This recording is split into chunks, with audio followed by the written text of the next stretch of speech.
Bueno, en este laboratorio va a ser ya el último en el que comentemos algo que vais a tener que hacer para extender vuestra aplicación, la aplicación individual. Ya en próximos laboratorios veréis cómo integraros con otros sistemas y demás, pero lo que vamos a ver hoy es cómo crear una nueva forma de ver los datos que tenemos en nuestro recurso. En particular, nos vamos a centrar en qué significa esto de la visualización de la información, porque prácticamente yo diría que la inmensa mayoría de los sistemas de información que existen y los que construiréis vosotros el día de mañana, seguramente tengan una parte en la que tengan que verse la información que exista de una manera gráfica, porque esa forma de ver los datos es una de las maneras más potentes que existe para el ser humano por cómo estamos configurados en nuestro cerebro. Cuando los datos, la información tiene un grado de complejidad mínimo, ya empieza a ser complicado ver la información si no te la representan de una manera visual. Entonces, yo quiero hacer hincapié, esto es un poquito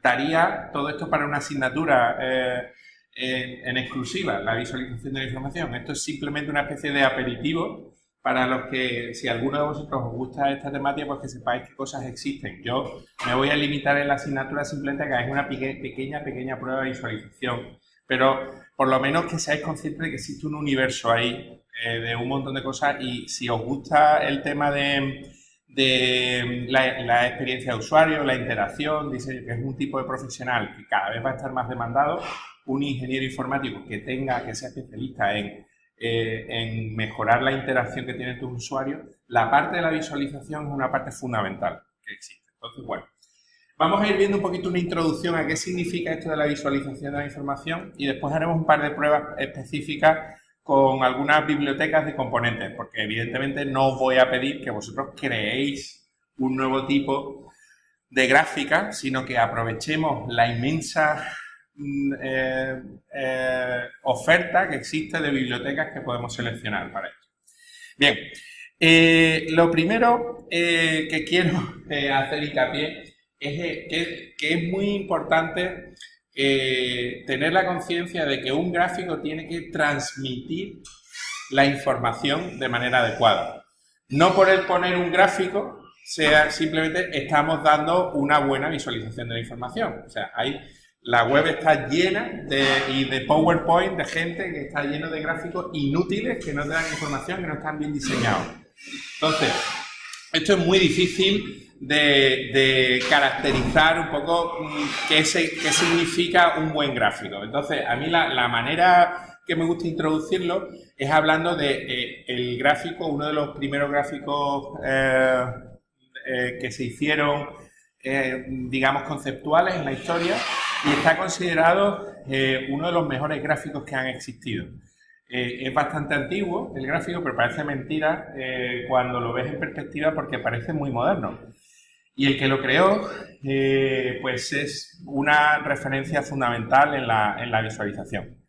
Bueno, este gráfico, que lo hizo Charles-Joseph Minard, es un gráfico que se hizo en 1869, ¿vale? Este gráfico. Pero es realmente impresionante porque es un gráfico que es muy esquemático y que intenta transmitir un fenómeno muy complejo de una manera muy sencilla. Este gráfico lo que representa es la campaña que hizo Napoleón en Rusia, ¿no? A la conquista de Moscú. O sea, Napoleón tenía un ejército bastante potente y decidió conquistar Rusia. Y entonces, pues la campaña pues está representada visualmente. Entonces, aquí están representados a la vez varias dimensiones. Está la dimensión geográfica, esto es un mapa, aquí está en la frontera de Rusia y hacia acá está Moscú, hay distintos pueblos, distintos ríos, etc. También está representada la temporalidad, porque las tropas iban acercándose hacia Moscú y después volvieron. Y también está representada la dimensión del clima, de la temperatura que había, porque se hizo una campaña creo recordar, en eso no estoy 100% seguro, pero creo que se hizo, no sé si en verano o antes o en otoño, y hasta no se llegó a Moscú hasta bien entrado el invierno. Con lo cual las temperaturas aquí están al revés, están en una escala, cuanto más baja es más temperatura y cuanto menos, menos temperatura. Bueno, lo que se ve aquí es el tamaño de la fila esta clarita, es el tamaño de las tropas de Napoleón al principio, en la ida hacia Moscú, y el tamaño de las tropas a la vuelta. Es decir, estas fueron las tropas que salieron en la conquista y estas fueron las tropas que llegaron. Yo os he simplemente dicho esto, he dicho que representa, yo ahora os hago la pregunta, ¿qué tal le fue a Napoleón en la conquista? Fatal, ¿no? O sea, esto fue un desastre absoluto. Y eso, que es un análisis muy complejo de hacer, en este gráfico se dan un montón de razones por las cuales esto sucedió. Vamos, para los que no recordéis esto, si lo habéis visto en historia, lo que pasó fue que los rusos, como sabían que eran mucho más débiles que el ejército de Napoleón, lo que hicieron es que en vez de enfrentarse a Napoleón, en vez de coger y ir a enfrentarle en la frontera para que no conquistara Rusia, lo que hicieron fue empezar a retirarse hacia Moscú, huyendo, pero además, cada vez que iban retirándose, iban arrasando con su propio país, con todos los campos, quemándolo todo, destrozando todo, de forma que, claro, el ejército francés intentaba ir enfrentarse y asumía, como eran un ejército muy grande, dependían de los recursos que encontraban en cada sitio para abastecerse. Entonces, no tenían recursos, no se enfrentaban. Bueno, menos mal que hubo un momento en el que se dividieron las tropas y fueron hacia un pueblecito, después de la vuelta se volvieron a poner. Pero el caso es que no tenían recursos y el frío cada vez iba aumentando, las enfermedades, todo esto fue un desastre. Y Napoleón llegó a Moscú, conquistó Moscú sin ningún tipo de batalla, no había habido ninguna batalla, pero ya había reducido casi a la cuarta parte de sus tropas y además pues decía, bueno, y aquí, como me quede aquí, es que encima ellos abandonaron la capital, todos sin recursos y sin nada, nos vamos a morir aquí, o sea, he conquistado una cosa que me va a matar. Tuvieron que... Entonces, bueno, eso es lo que se conoce política de tierras quemadas, ¿no? Cuando tú arrasas tus propios recursos para impedir que otras personas... Bueno, más allá de lo que es el fenómeno a mí me gusta poner este gráfico porque esta para mí es la esencia de un buen gráfico. Un buen gráfico es algo que te permite representar distintas dimensiones, distintas perspectivas de una manera combinada y sin sobrecargar. Porque vosotros veis aquí, hay tantas dimensiones, pero este gráfico, así a simple vista, no lo veríais un gráfico recargado, con muchas cosas muy complejas. Es un gráfico muy elegante, muy sencillo, que representa la visualización de una manera adecuada, da la información necesaria para hacer todos los fenómenos. Entonces, bueno, este es el sumo. Evidentemente, yo no quiero que hagáis un gráfico de estas características, porque esto es súper complicado de hacer. Requiere llegar a este tipo de gráficos, normalmente suele requerir de darle muchas vueltas, ir refinando un gráfico inicial, quitándole cosas superfluas, hasta conseguir llegar a la propia esencia, que eso suele ser un trabajo bastante potente. Pero un poco vuelvo a lo que os decía al principio. El tipo de profesional que es capaz de construir gráficos similares a ese vale oro en el mercado laboral a día de hoy. Y si es una persona que tiene conocimiento de ingeniería informática para hacer la construcción de la automatización de la información, recogerla y visualizarla, pues claro, esto es un gráfico. Evidentemente en el siglo XIX no había ordenadores, no había gráficos dinámicos, pero nosotros tenemos la posibilidad de hacer gráficos dinámicos, de cómo se comportaría si Minard existiera. El Minard del siglo XXI sería una persona que sería capaz de aprovechar las interacciones que tú harías con el gráfico para... Y eso solo lo puede hacer alguien que tenga conocimiento de ingeniería informática, porque si no, no puede saber qué posibilidades de interacción hay, qué posibilidades de automatización. Entonces, esto es, para mí, referente. Cuando yo hable de un buen gráfico, me estoy refiriendo a esto, a este tipo de gráfico. Bueno, más allá de esto, hay gráficos, evidentemente, más sencillitos, pero que no tiene por qué ser, aunque sean sencillos, no tienen por qué ser súper interesantes. Por ejemplo, esto es una herramienta Sonar que es muy antigua. Bueno, ya se considera una herramienta antigua, pero que fue pionera en la visualización de gráficos para, por ejemplo, esto, lo que os decía del cubrimiento el otro día, de las pruebas de cubrimiento. Sonar se hizo sobre todo para el ecosistema en Java, en aplicaciones en Java. Te hacía un análisis de código y te representaba en un grafiquito las partes de código más grandes, las clases con más líneas de código, te las representaba con cuadrados más grandes, las clases más pequeñitas con menores líneas de código, cuadrados más chiquititos, y en rojo o verde en función del porcentaje de cubrimiento que tienes de los tests. Entonces, este tipo de gráfico, por ejemplo, fue muy utilizado y sigue siendo utilizado porque de una manera muy rápida puedes ver el estado de un proyecto. Puedes decir, ostras, tenemos un pedazo de clase gigantesco que no tenemos ninguna prueba, esto hay que atacarlo, ¿no? Y bueno, Sonar te da todo tipo de gráficas, de métricas, de tipo de información que te permite rápidamente crearte un cuadro de mando para ver cómo va o la calidad de un determinado proyecto, ¿no? Sonar es un plugin de Maven. ¿Maven lo habéis utilizado alguna vez? Bueno, Maven es el constructor de Java que te permite construir una aplicación añadiendo las dependencias, la gestión de las dependencias y tal, todo. Pero bueno, vosotros en Java, ¿habéis hecho alguna vez un Warp? ¿O habéis hecho una aplicación web con Java? ¿Habéis hecho alguna aplicación Java, no? Pero era un único hard, ¿no? Es una única cosa, ¿no? Bueno, pues tienes que mezclar distintas bibliotecas y tal, pues tienes que construir. Bueno, más allá de eso, pues existen un montón de ejemplos que a mí me gustan porque son bastante potentes de visualización. Por ejemplo, esto es un gráfico que es muy sencillo de hacer porque esto está todo sacado de visualcomplexity.com, que es una web en la que tienes un montón de ejemplos de visualizaciones que transmiten cosas avanzadas, pero de una manera sencilla. Esto es una visualización de los tweets que se hacen geolocalizados en Londres, ¿no? Entonces, en Londres, esto es simplemente una aplicación que lo que ha hecho es coger todos los tweets. Tú en Twitter creo que puedes poner si quieres que se marque también en qué sitio estaba, la coordenada en la que estaba, y entonces lo geoposiciona. Entonces, lo que te hace esto es que te lo pone dentro del mapa en Londres. Y lo que pasa es que te pone el punto de un color o de otro en función del lenguaje en el que lo hayas hecho. Si lo has hecho en español, en inglés, en alemán. Entonces, claro, de golpe, tú tienes de manera dinámica un mapa de qué tipo de población hay en una ciudad. Y puedes ver, pues, dónde están, en qué barrio, pues hay más comunidad, por ejemplo, hispana, más comunidad de un determinado país y tal. Algo que es muy complejo de hacer.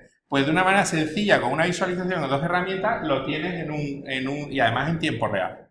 Y puedes también tener estadísticas de los porcentajes de población, de lenguajes que se hablan dentro de una ciudad, ¿no?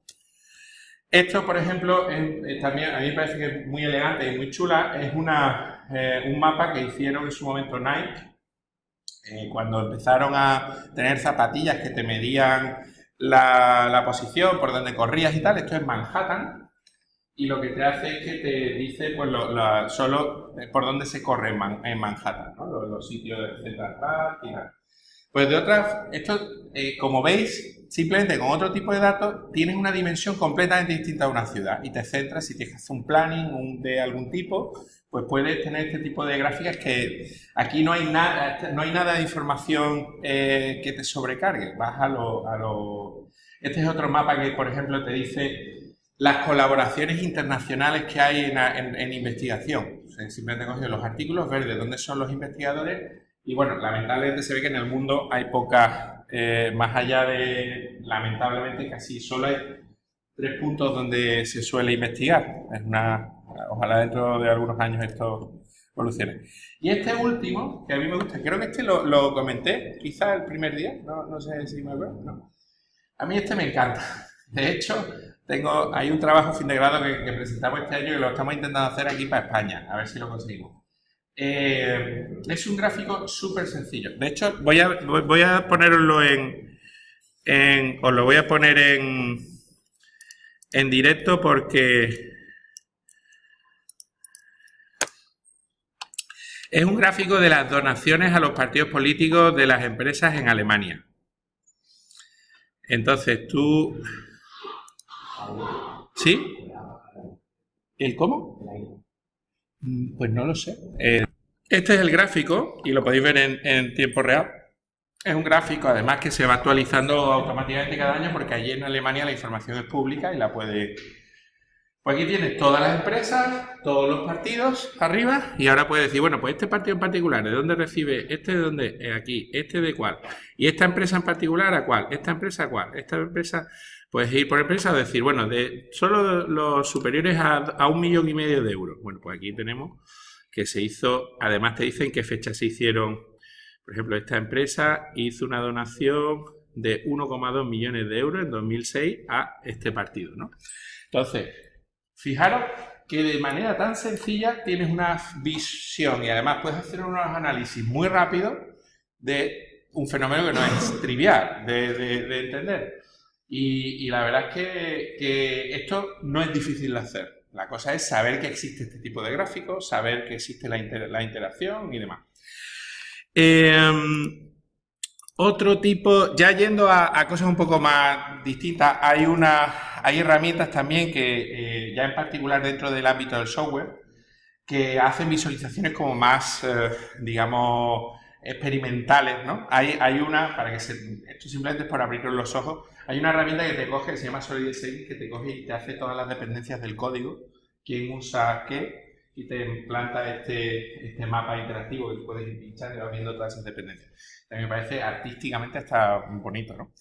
Después, más allá de esto, hay conferencias específicas incluso que hacen visualizaciones experimentales. Hay una que me llamó mucho la atención, que es, bueno, esta, por ejemplo, que es CodeCity, que lo que te hace es que te genera un mapa, como si fuera una ciudad, de tu código, donde están más cerca o más lejos los sistemas y más grande o más chico el código, ¿no? Que tiene las líneas de código que tiene cada uno de los módulos, ¿no? Y puedes ver un poco ese mapa de la ciudad.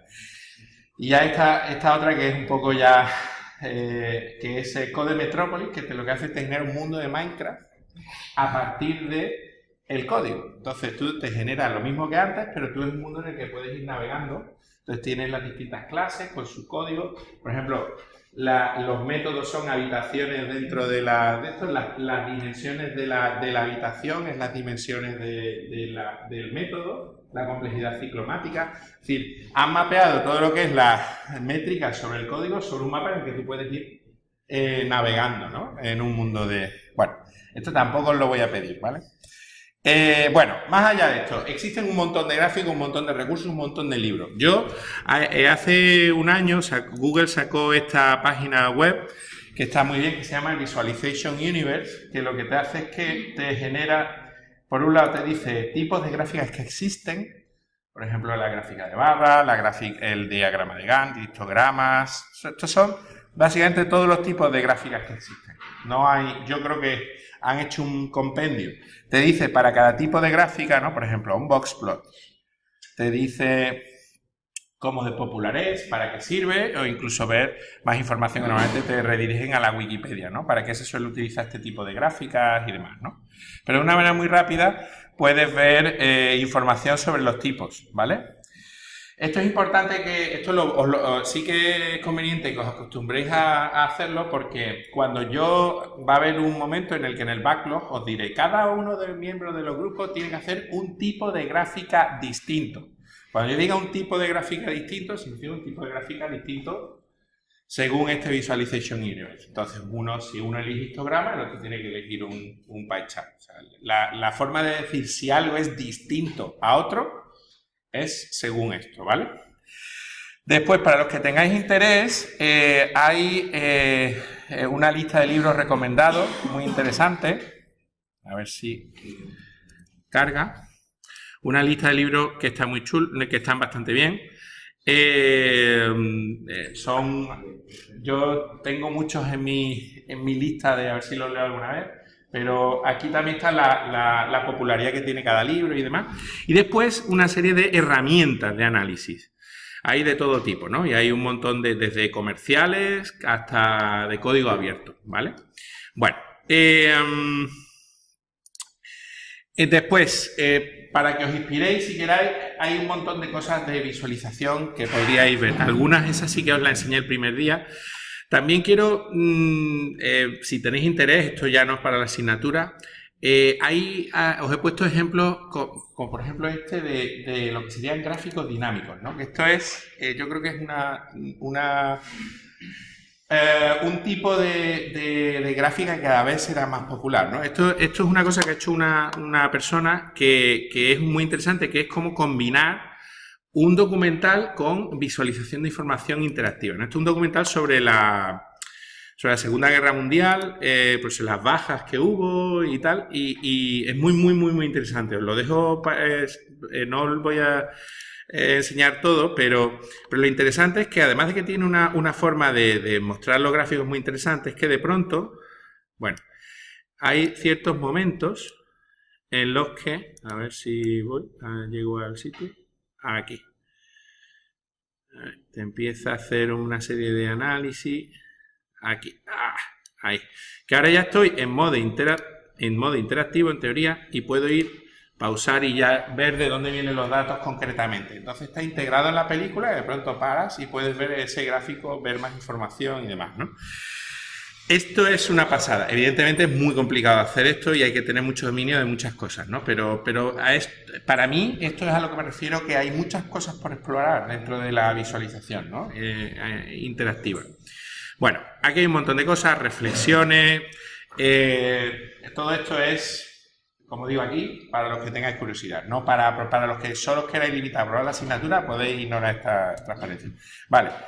Highchart, a la hora de hacer creación de gráficos, pues ya existen bibliotecas. Y una de las que yo me gusta, porque es bastante sencilla de utilizar en JavaScript, es Highchart. Además, cada día están teniendo más uso. Highchart es una biblioteca que es gratuita para proyectos open source. Si hacéis proyectos open source la podéis utilizar sin problema. Si hacéis un proyecto comercial que no sea de código abierto, tenéis que pagar una licencia. Entonces, esta biblioteca es muy fácil de utilizar. Os voy a ver si queréis incluso podéis seguir conmigo, voy a dejar un ratito para que jugueteéis. Básicamente, si os vais a highcharts.com/demo, pues aquí te dice todos los tipos de gráficas que tienen un montón de tipos. Y si os fijáis en uno de los tipos, por ejemplo aquí en Basic Line, os sale el tipo de grafiquito, un ejemplito. Y ahora lo interesante es que tú puedes probar y juguetear con este tipo de gráfica. Lo puedes hacer, por ejemplo, en JS Fidel. Entonces te genera un fragmento de código en el que tendrías cómo funciona la gráfica, ¿vale? Voy a poner aquí un poquito de zoom. Claro, lo que pasa es que aquí el zoom, no sé si se ve con este nivel de zoom más o menos. Entonces, si queréis, si lo hacéis conmigo, podéis ver un poco. Básicamente, ¿qué es lo que hace falta para utilizar una gráfica de este tipo en vuestro código? Pues lo que tenéis que hacer es meter, evidentemente, las bibliotecas con script, igual que lo hacíamos con Angular, con Angular Root y demás, pues tenéis que meter las bibliotecas. Creo que no estoy seguro si en Bower hay un paquete para Highchart. Si no, nada, lo ponéis a pelo vosotros con la dirección. Tenéis que meter con CSS un poco las dimensiones que queréis del gráfico, el tamaño que lo queréis dentro de vuestra página. Y después, pues este es el código en JavaScript. El código en JavaScript que no es más que inicializar el objeto Highcharts con un identificador dentro del código. Tú tienes que tener un div que tenga un identificador, ¿vale? En este caso se llama container.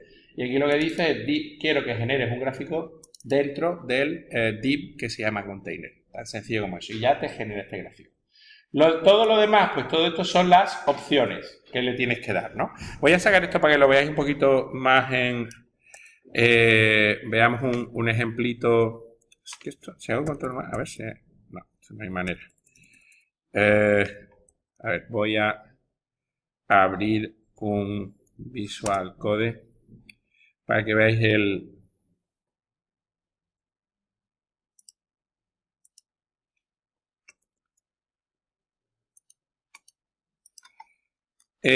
la pinta que tiene algo como esto.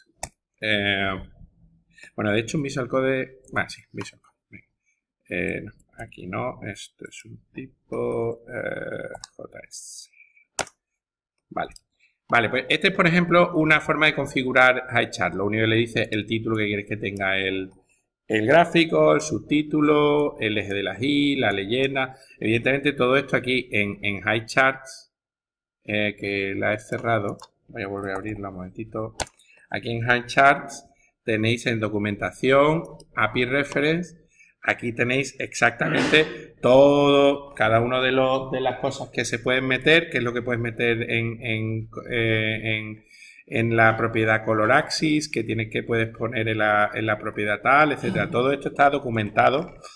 Leyenda, el tipo de objeto, que en este caso es una línea, ¿no? Que no tiene en principio conectores y que empieza en 2010. Y ahora ya los datos concretos, ¿no? En este caso son los datos que están puestos como un array a pelo.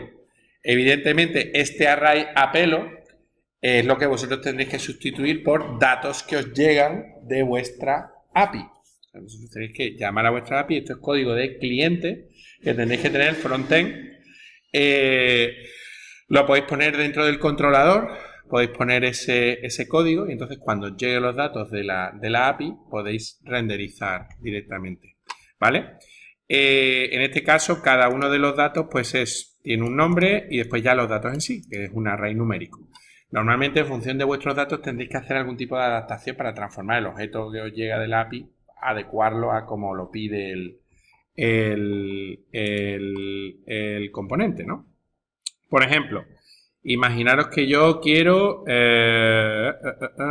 voy a volver aquí a HighChart. Voy a quitar todo esto. Voy a dejar solo una serie de datos. Y vuelvo a darle a Run. Pero en este caso ya solo queda la serie de datos, tan sencillo como esto, ¿no? Y esto pues no se llama installation, se llama trends. Reinicio y se ve ya que estos son trends.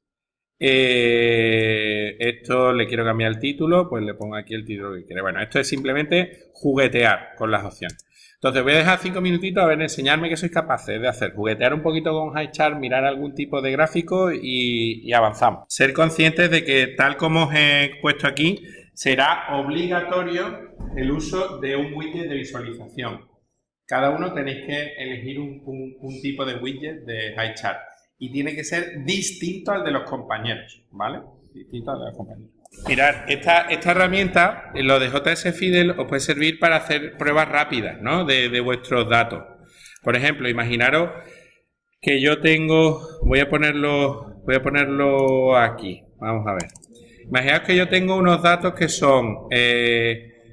cada dato que me llega de la API tiene un year 2018...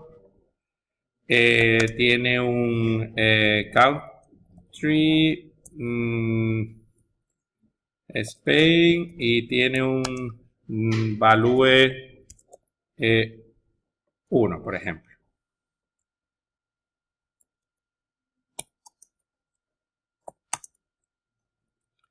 Dos y, por ejemplo, 10, 9 y 20. Por ejemplo. Entonces, si yo cojo aquí y tengo un... Bueno, por cierto, voy a copiar todo este código para que no se me vaya. Voy a copiar todo el código, ¿vale? Porque si yo tuviera... No tengo que hacer... para que podáis verlo mejor en el zoom, si no lo tocaríais directamente. Yo puedo tener aquí... lo que estoy haciendo es para que podáis hacer pruebas rápidas con los widgets vuestros. Podéis aquí crearos un trocito de código en el que tú asumes que estos datos te llegan de la API, ¿vale?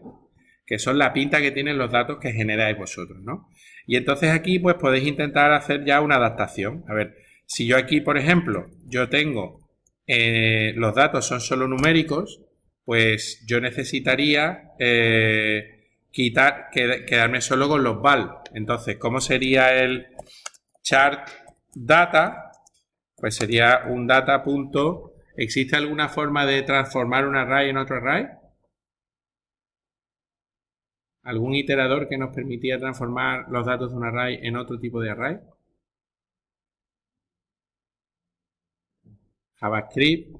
En el inicio de los tiempos, acordáis de una cosa que se llamaban filter, map, each, reduce.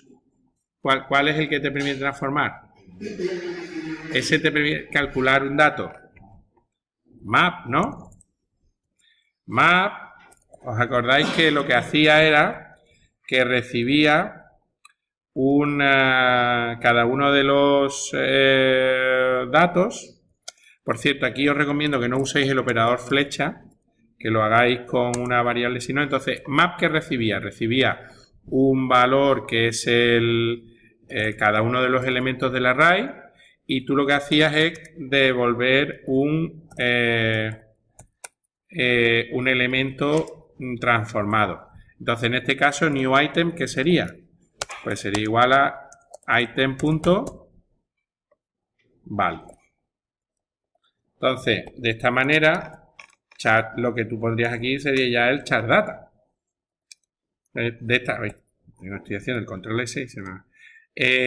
¿Vale? Y esto en vez de trends, pues sería my data, ¿no?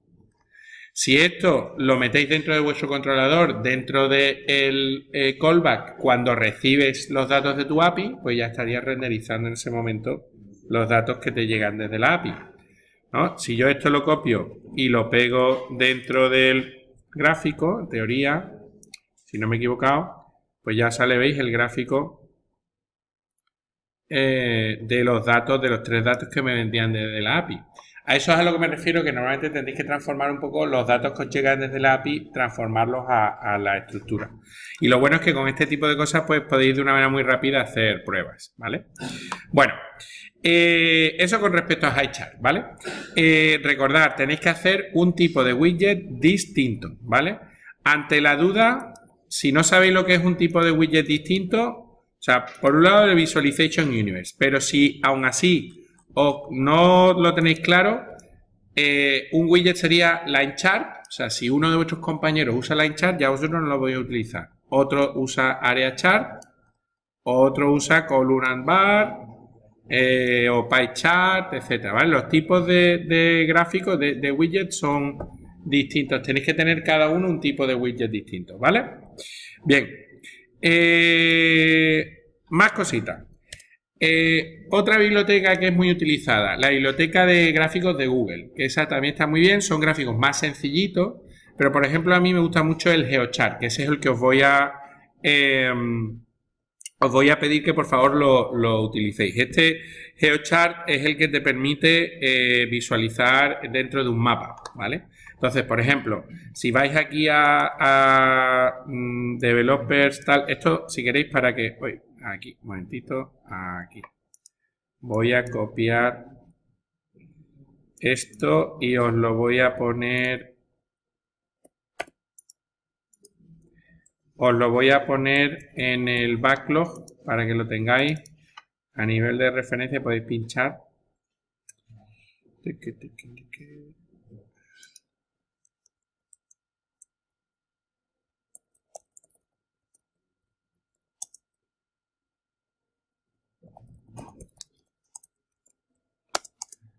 Ahí está la biblioteca de gráficos. Os pongo también la de HighChart. Vamos, esta de esta manera las presentaciones al final de la clase la tendréis, ¿vale? Si os metéis aquí en la de Google, fijaros, estos gráficos pues también son, como veis, más sencillotes, pero este en particular, os voy a pedir que lo uséis todos, ¿vale? Por eso os pedía que vuestros datos tuvieran siempre una información geográfica, porque así podréis utilizar este gráfico. Este gráfico lo que te permite es poner un mapa, puede ser del mundo, puede ser de un país, o puede ser tal, y te lo colorea en función de los datos que tú tengas, ¿no? Como veis también el código es súper sencillito, fijaros. Voy a meterme en Fidel otra vez y lo voy a poner aquí en otra pestaña en grande para que lo veáis. Fijaros, esto si queréis podéis ir siguiéndome, si lo tenéis abierto vosotros lo podéis ver. Fijaros, para hacer este tipo de gráfico, este que estáis viendo aquí, es tan sencillo como, primero, cargar, por supuesto, la biblioteca de Google de gráficos, ¿vale? Con estas dos script lo tenéis que tener al principio de vuestro esto lo tenéis que tener al principio de vuestro código. Y ahora, para cargarle el gráfico, lo único que os hace falta es cargar el tipo de gráfico con Google Chart Load. Aquí dices que es GeoChart, pero podrías tener otro tipo de gráfico. Hace falta darse de alta, tener una clave. Vamos, que darse de alta para coger una clave es muy sencillo. Bueno, ahí te dice un poco cómo conseguir la clave. Lo único que te pasa con esto es que no puedes hacer como miles de visualizaciones diarias. Esto se lo te permite a cientos de visualizaciones, pero para vuestro uso no lo vais a notar. Entonces, lo único que tienes es que definir los datos, y para generar los datos que le hacen falta al gráfico, en este caso es simplemente un array en el que tú tienes una primera dato que son las columnas, es decir, por ejemplo, en este caso son países y el tipo de dato que queréis, que en este caso es popularidad, y el nombre del país y el valor, tan sencillo como eso. Entonces ya con GeoChart le dices el tipo de div donde quieres que renderice el gráfico, igual que en HighChart te hace falta dentro del HTML tener un div con el identificador y con un determinado tamaño, y una vez que tienes este div, pues tú renderizas el gráfico y le dices que le pinte los datos que has construido aquí. Tan sencillo como eso. Imaginaos, si yo aquí en vez pusiera, además de esto, pues, bueno, le he dado ya code Fidel, ¿no? Ay, no le he dado codeito Fidel. Vamos a ver si. Veis que aquí ahora mismo España no está, ¿no? Pues si yo pongo aquí un nuevo elemento que sería Spain 1000 y run. Bueno, y una coma, que tiene que ser código correcto.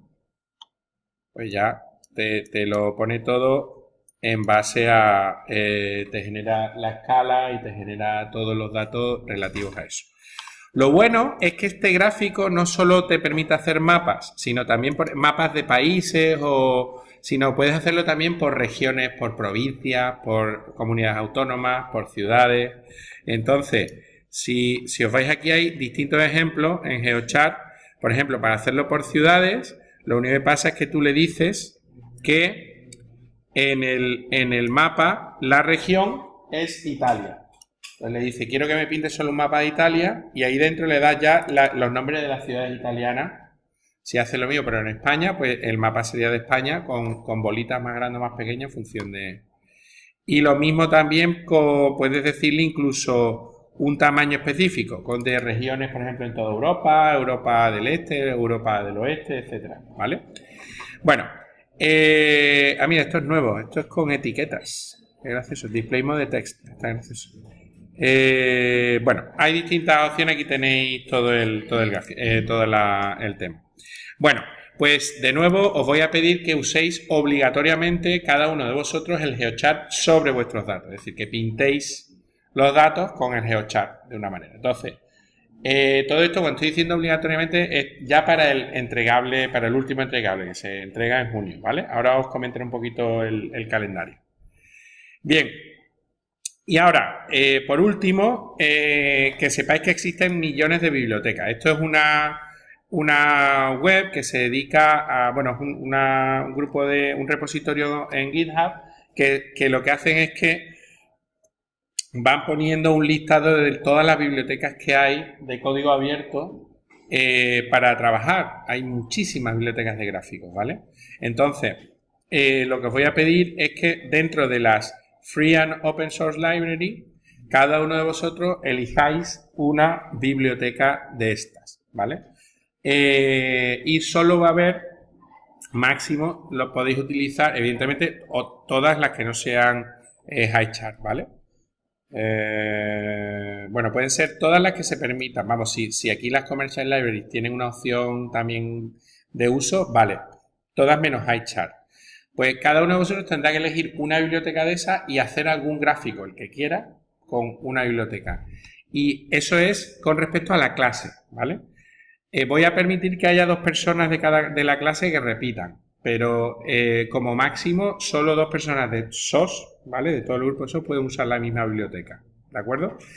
¿Cómo vamos a coordinarnos para esto? Pues va a ser muy sencillo. Lo que vamos a hacer va a ser en Piazza, os pondré un comentario para reservar la biblioteca y me responderéis a ese comentario diciendo la biblioteca. Entonces, el primero que se pilla una biblioteca ya, solo hay los dos primeros que se pillan una biblioteca ya bloquean esa biblioteca, la que sea, ¿vale?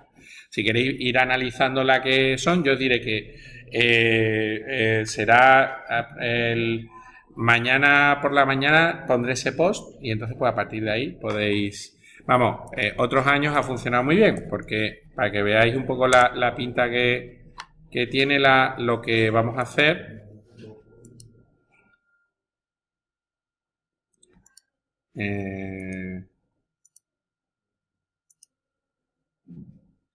El año pasado, pues lo que yo hice, por ejemplo, es reserva, ¿dónde estaba esto? Aquí está, ¿no? Reserva de la biblioteca. No, esto no es.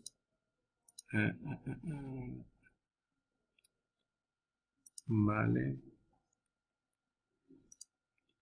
Aquí está. Reserva de biblioteca para tal. Eso lo pondré así. Reserva de la biblioteca y ahora ya cada persona tendrá que ponerse a decir, oye, yo me cojo esta, yo me cojo esta, yo me cojo esta, yo me cojo esta y tiene que, antes de poner una, asegúrate de que no hay dos personas ya que la hayan cogido, ¿vale? Y así ya os coordináis rápidamente y todo el mundo sabe cuál es la biblioteca que le toca, ¿vale? Bueno, dicho lo cual, bueno, ¿qué es lo que, antes de seguir, que quiero que seamos conscientes de que quedan, ahora mismo, fijaros, estamos a día 16. Entonces, nos quedan 2 semanitas de clase y la semana del 3, el 5 y el 6 es en la defensa final, ¿vale? Ese es el día en el que tendréis que entregar ya el nuevo entregable. A partir de ahora ya no va a haber ningún otro feedback obligatorio, no vais a tener que hacer cosas intermedias. Es decir, todo lo que estamos dando es todo para presentarlo el día 5 y el día 6, ¿vale? Todo lo de las bibliotecas que os he dicho hoy, y lo que vamos a ver la semana que viene también será para hacerlo cara al día 5 o día 6, ¿vale?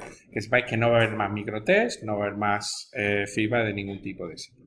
Entonces, ¿qué vamos a hacer en esta semana que viene y en la siguiente? Pues fijaros, la semana que viene vamos a dar dos clases de teoría, el 22 y el 23. De teoría, de laboratorios como este, ¿no? El 22 va a venir, Antonio Gámez va a daros una introducción a Docker y vais a ver cómo desplegar vuestra aplicación con Docker y generar, digamos, para que sea fácil de darla. Es bastante interesante. Eso os pediremos también, pero es muy sencillo de hacer. Os pediremos que demostréis que sois capaces de hacerlo en vuestra propia aplicación. Y el 23 lo que veremos serán las formas de hacer integración con otros sistemas, porque os pediremos que cada uno de vosotros utilice la API de un compañero y también use APIs de fuera, de gente de la asignatura. Entonces os explicaremos cómo conseguir hacer esas integraciones, cuál es la problemática que existe. Hay 2 o 3 cosillas que tenéis que saber, pero vamos, muy sencillo. Entonces, en estos 3 días ya, con lo que vamos a ver hoy, lo que hemos visto hoy y lo que vais a ver el 22 y el 23, con eso es lo necesario para todo lo que vais a hacer en el entregable del día 5 y el día 6, ¿vale? Entonces, ¿qué nos queda en esta semana intermedia? Bueno, pues el día 29 lo que vamos a hacer va a ser un feedback, pero para revisar trabajos extra, que ahora os voy a decir. Los que queráis, ahora os voy a dar una lista de trabajos, los que queráis subir nota, porque esos son trabajos que solo suman en el caso de que se apruebe la asignatura. Si sacas más de un 5, te suman y pueden sumar hasta 2 puntos, ¿vale? Eso los corregiremos el día 29. ¿Y el día 30 qué haremos? Pues el día 30 haremos un simulacro de examen. O sea, yo aquí haré públicamente con vosotros, con algún voluntario que salga, el que quiera, para que veáis qué pinta va a tener lo que os vais a enfrentar el día 5 o el día 6 y estéis preparados, ¿vale? Porque quiero que seáis conscientes que hay que dominar bastante el código que tenéis, que lo repaséis, que en el caso hipotético de que hayáis cogido código de un compañero sin entenderlo mucho, que seguro que no ha pasado. Pero en el hipotético caso de que haya pasado eso, que seáis conscientes que os lo tenéis que comprender como si lo hubierais escrito vosotros, todas las líneas, todo lo que hay ahí. Porque como haya cosas que no entendáis, ahora veréis la dinámica del examen, os va a resultar muy difícil sacarlo, ¿vale? Entonces, esa va a ser un poco la dinámica de los próximos días. Entonces, ¿cuáles son los trabajos extra que os vamos a proponer? Y es totalmente voluntario. El que no quiera hacer ninguno, no hace ninguno. Cada uno de estos trabajos suman 0,2 puntos, ¿vale? Están ya puestos en el backlog. Bueno, básicamente, bueno, y se corregirán el día 29 de mayo. En ese feedback lo único que haremos es revisar los trabajos extra. Y además, los que queráis venir, que no hayáis hecho ningún trabajo extra, si queréis podéis aprovechar las clases de feedback para preguntar cosas sobre vuestra práctica o problemas que hayáis encontrado, si estáis en un punto ahí, ¿vale? Problemático. Bien. Bueno, pues, por ejemplo, bueno, hay tipos de trabajos individuales que son, cada persona lo tiene que hacer, independiente del resto, que suman 0,2 solo a esa persona, y hay trabajos que son grupales, que si lo hacen, el 0,2 les da a todos los del grupo, ¿vale? Trabajo individual, pues integrar un sistema de autenticación basado en tokens JWT. ¿Esto qué son? JWT es una manera de hacer un token de seguridad para que cada vez que te llamen a la API tú puedas verificar si el que lo está haciendo tiene permiso o no tiene permiso, ¿vale? Pues si nos mostráis si hacéis algún sistema de autenticación basado en ese estándar, tendréis el extra. Implementar OAuth en el backend, es decir, que seáis capaces de tener protocolo de seguridad. Esto es para hacer autenticación, que tú puedas coger y hacer una sesión basada en OAuth, pero dando soporte desde el propio backend. Uso de la biblioteca Auth0 para hacer en vuestro propio frontend, dar la capacidad de que la gente se autentique sobre redes sociales. Es una biblioteca muy, muy chula que lo que hace es que te la incluyes en tu frontend en Angular. Y entonces te permite, configurándola adecuadamente, pues que tú tener el típico login y decir, autenticarte con Google. Se autentica con Google y ahora tú ya sabes que la persona está autenticada según esa red social. Un CRUD básico con React, es decir, que vuestros datos sean capaces de ser exportados, pero mediante el framework React, en vez del que estamos utilizando. Una versión que tenga la persistencia, en vez de con MongoDB, con Firebase, ¿vale? Para que no se use MongoDB. Que se despliegue todo el sistema en una nube que no sea Heroku, otro tipo de nube. Y que tengáis usando la biblioteca Socket.io, que no sé si recordáis, esa es la biblioteca que se utilizaba en el ejemplito ese que vimos al principio, cuando tú cargabas en Node.js y hacías una aplicación en Cloud9, el ejemplo que te ponía que era un chat en directo, eso usaba la biblioteca Socket.io. Una biblioteca que lo que te hace es que te establece una conexión persistente entre servidor y cliente, entonces cada vez que haces algún cambio se notifica. Entonces la idea es que tú, si utilizas esto, la idea es que cuando alguien tocara los datos, sin tener que recargar la gráfica automáticamente se modificara, ¿vale?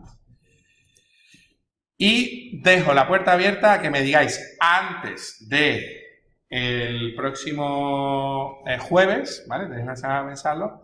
Algún otro, no, antes del próximo jueves no, antes del próximo miércoles sobre Piazza. Si queréis alguno podéis proponer otro trabajo y yo digo, pues sí, tiene entidad o no tiene entidad. Lo puedo poner públicamente y tanto lo puede hacer el que lo propone como otros compañeros, ¿vale? Y por último, trabajos grupales. Pues los trabajos de grupo, un sistema de integración continua con Travis. Travis es la plataforma que te permite, este es que os lo comenté el otro día, que tú automáticamente, con los tests que tenéis ya definidos, que cuando alguien hace un commit a la rama, pues puedes dejarlo configurado para que Travis mire lo que se ha hecho. El commit que acaba de hacerse, él crea solo una máquina virtual, pasa todos los tests y si todo va bien, marca diciendo, está bien, lo que se acaba de hacer el commit pasa todos los tests y te lo pone. Y además te crea un badge o un badge, una insignia, te lo pone ha pasado y sale en el readme. Y el otro es hacer lo mismo, pero con análisis de cubrimiento de pruebas, que hay varios, ¿no? Está Codecov, es uno, y Coveralls es otro, que te permite establecer un batch. Bueno, si tenéis alguna duda sobre alguno de estos, ahora me la podéis hacer, si no también en Piazza, si alguna vez si os ponéis, cuando os pongáis, el que tenga interés. ¿Queréis hacerme alguna duda sobre esto? Sí. Sí. Sí. Sí. Eso os pondré un día para... este año vamos a tener que hacerlo un poco distinto porque hasta este año estamos usando una plataforma pero que ya no está disponible. Entonces se me ocurrirá alguna manera. Será, normalmente pondré todos los slots disponibles y diré a partir del día tal estarán los slots disponibles. Ya el primero que llegue va seleccionando el slot. Sí, básicamente estaremos Antonio Gámez y yo en paralelo y habrá slots y será pues una media hora por grupo aproximadamente. Son unos 10 minutos por persona aproximadamente. Es por grupo, pero después la defensa es individual. Llegáis, vamos, ya veréis el día del trabajo, para que os hagáis una idea, lo primero que haré será sentaros en grupo, decir, venga, enseñadme lo que tenéis cada uno, tal, rápido, que cumplen todos los requisitos, y ahora empecé a haceros preguntas específicas de cada uno. Os daré un tiempo para que la respondáis, otra pregunta y tal.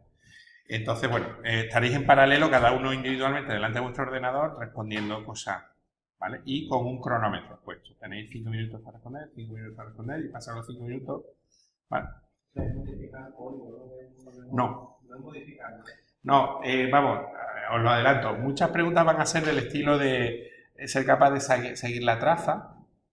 Que yo os diga, oye, imagínate que yo aquí, como algunas preguntas de texto que os he hecho, aquí pongo una A, aquí pongo un console de los B, C, D, E, F, G, H, I, J, K, L, M, hasta la M. Tienes 5 minutos para decirme si yo arranco el servidor y hago un post con estas características, en qué orden van a salir esas letras. Entonces tienes 5 minutos, pones pues CB no sé cuánto, no sé qué, lo pones, pues te digo, sustituyo yo por favor con console-log, lánzalos y si coincide uno con el otro, está pasada la prueba. Eso lo haré en backend o lo haré en frontend también. A veces todo en un controlador de Angular os pondré todo eso con las gráficas y tal. Os diré, cuando yo arranque la gráfica tal, ¿qué va a salir en el console-log? Y después también, otro tipo de pregunta que os haré es sobre un comportamiento raro. Digo, imagínate que alguien hace un post a este método, pero en vez de esto, cambio esto y tal. Yo en Postman hago así como una especie de ¿qué pasaría? ¿Cómo se comportaría tu código? Entonces, viendo tu código, me tienes que decir, pues pasaría esto. Lanzamos, vemos si se comporta así. Si no se comporta así, está fallido. O sea, no va a haber nada de ambigüedad ni subjetividad. Y el día antes, la semana antes, haremos una demo aquí en directo con vosotros, con el voluntario que quiera, para que veáis exactamente cómo va a ser la dinámica. Vamos, que va a ser esa. Por eso os digo que repaséis un poquito el código que tenéis, si hay algunas partes que no tenéis y sobre todo si no sois capaces, yo lo que quiero asegurarme es que vosotros, cada uno, sobre el código que habéis hecho o del que sois responsable de ese código, entendéis perfectamente lo que hacen. Que no hace falta que si yo os digo, oye, ¿qué pasaría tal? Sois capaz de decirme, pues pasaría esto, por esto, por esto y por esto, porque está aquí y tal. O sea, no de memoria, leyendo vuestro código, ¿vale? Pero si no, lo tenéis un poquito con soltura, la experiencia es que no se suele sacar bien. ¿Vale? ¿Más dudas? ¿Sí? Tú me has dicho que a partir del 5 se puntúa, ¿no? Sí, o sea, si sacas más de un 5 al final de la asignatura, te sube lo que tengas. Que haces los 10, obtienes 2 puntos extra. Saca un 5, sube al 7.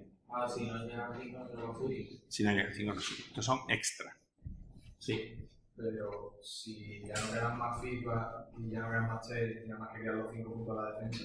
Sí. Si a día de hoy el máximo que llevamos en juego, por así decirlo, son 3,2, si no me equivoco. 3 con... Tendría que revisarlo, porque lo que pasa es que Bueno, eso lo tengo que revisar, lo tengo que mirar. Pero lo mismo, si eso es así, entonces sí que tenemos que hacer algo intermedio. Ahora llevamos, creo que 2,2. Lo tengo que revisar, lo tengo que revisar. Pero falta el feedback de hace 2 semanas. Claro, es que eso lo tengo que revisar, eso lo ajusto. En el caso de que sea así, entonces sí que a lo mejor haremos un feedback intermedio. El día del extra haré algo intermedio para la diferencia. ¿Qué? Esto sería que suben en el caso de que apruebes. Imagínate que has fallado varios microtest y que ya no tienes manera de... Pues puedes subir nota a partir de ahí. O sea, hipotéticamente, si alguien hubiera tenido perfecta la asignatura y además hace extra, pues se puede ir a un 12, efectivamente. Pero vamos, eso lo revisaré. No os preocupéis que voy a cuadrarlo para que sea de 5 a... Lo que me refiero es que se puede llegar al 5... Se tiene que poder llegar al 5 antes de la defensa final. Eso, que al Sí. final no se puede. Lo tengo que revisar, que si no, no lo tengo... Sí. No, que era esto que yo perfectamente era un punto con algo, porque lo que falta más o menos ¿El qué? es firma internet. Lo que falta es Sí, no, lo que pasa, claro, es que en algunos casos lo que hemos hecho es hacer... es que... sí, ahora me estoy acordando. Cuando demos integración,